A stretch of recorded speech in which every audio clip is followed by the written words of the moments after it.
Okay, let's talk about Shamar Stewart. So he was the 17th overall pick for the Cincinnati Bengals. Obviously, he was a holdout, but also part of Stewart's whole thing was that, people kept bringing up he only had 1.5 sacks each of the last 3 seasons. So that's, 4.5 sacks total for you math fans out there. So he was already a bit of a controversial prospect. So I wanted to make a video talking about how I thought he played in the preseason. Do I feel more optimistic, less optimistic, or the same? Let's get into it. Starting off with play you see on the screen. It's, you see he has a one-on-one matchup. This is going to be a pass rushing play. Right when this play begins, so the Philadelphia Eagles obviously known for having very good offensive linemen, although they do not have their starters in on this play. This is Miles Hinton, who was a 6th-round pick from this most recent draft. So sometimes you get these guys who are like, undrafted free agents from like 6 years ago.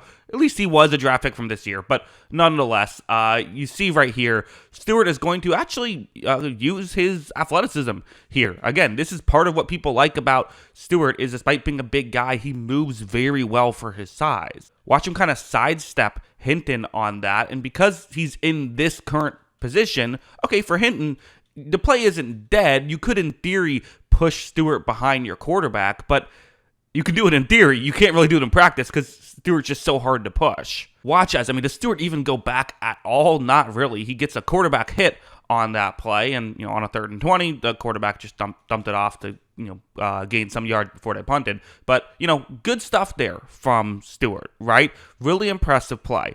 I will be honest, I wish I saw more of those plays, but I'm not saying that I didn't see any of them either. Like heading over to this next one, again, listen, small sample size, right? Has to be mentioned. Any preseason stuff we're going to talk about, you don't get a ton of sample size, so it is what it is.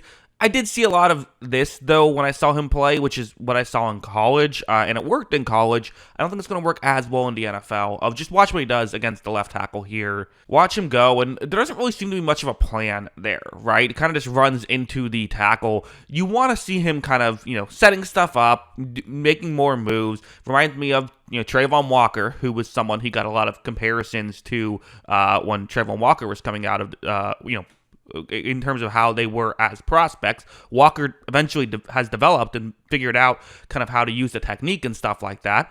Did take him a couple years, and that might be what you're expecting with Shamar Stewart as well, is he might take a couple years to figure this out and figure out exactly how to use the technique to help him. In college, his speed mixed with his size allowed him to win a lot. In the NFL, not quite the same. Also, I'm going to touch on one small thing before we head out. It's going to be a quick film study, not a ton to talk about from his tape. Like I said, small sample size. But one other weird thing that I noticed was it seems like he got hit by other offensive linemen a few times here. One was just kind of like, I have a hard time blaming him for this play. It starts off a one-on-one matchup. When this play begins, you see how, again, not too much of a plan here, and actually a little bit slow in getting to his spot, which I don't think you love in that situation. Now, the interior defensive lineman is going to kind of try and go around Stewart in an interesting way. Here's what's fascinating, is the center for the Eagles isn't blocking anybody. Watch what he does. Watch him get over it. He kind of rocks Shamar Stewart on that play. So I don't know if I blame Stewart too much. That's kind of just, you don't usually see centers do that. But in the NFL, guys are better, right?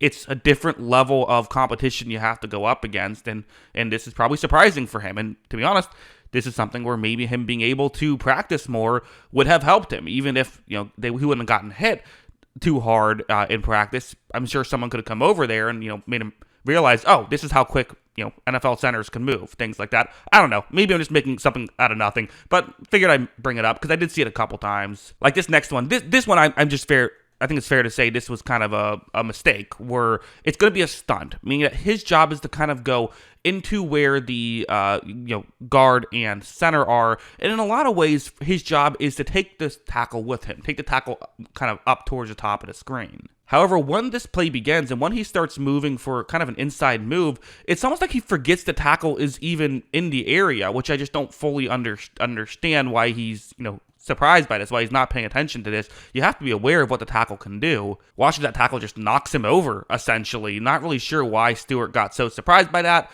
Definitely a mistake. And again, these are the things that, it's possible there's just more going on at the NFL level than there was in college, and it's going to take a bit of an adjustment, which is understandable, I think. So, yeah, as a whole, I think this was still a fine performance from Shamar Stewart. Like, you did see those flashes. You want to see a little bit more, but, like, yeah, there's learning experiences that he needs, and he needs a little bit more, given the fact that, A, he was kind of considered a raw prospect, and B, he didn't get as much practice as the other first-round picks did due to the whole contract situation. So, but, again, it wasn't like horrible or anything. He showed flashes. He didn't embarrass himself out there. I would just like to see a little more, I think, from a first-round pick. So, yeah, that's kind of where I'm at right now. But what do you think? Let me know in the comments below. Always love hearing from you. And, of course, as always, thanks for watching.